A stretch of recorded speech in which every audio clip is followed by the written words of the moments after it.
In this video, we're going to review how to do a batch export of multiple Insta360 videos and images all at once. To get started, come on over to the left-hand footage panel and select all of the files that you want to stitch and export. Once they're selected, come on up to the top right-hand corner and select the yellow export button. In the batch exporting window, you'll be able to bounce back and forth between your video export settings and your photo export settings. You'll want to make sure that you adjust your export settings for both photos and videos before hitting the Start Export button. So let's get started here with our 360 videos. You'll want to leave it to a local export. You'll want to select 360 video. You'll want to select the file path as to where all of these Insta360 videos are going to be stored to.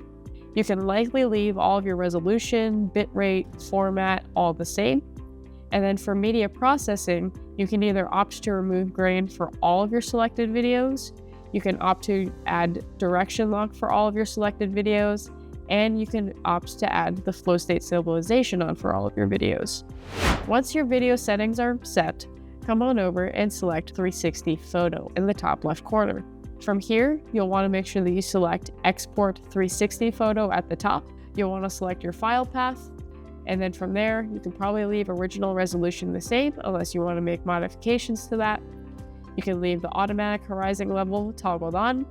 You can once again opt to add in a Insta360 logo, which we're going to keep toggled off. And then your output format is always going to be a JPEG image.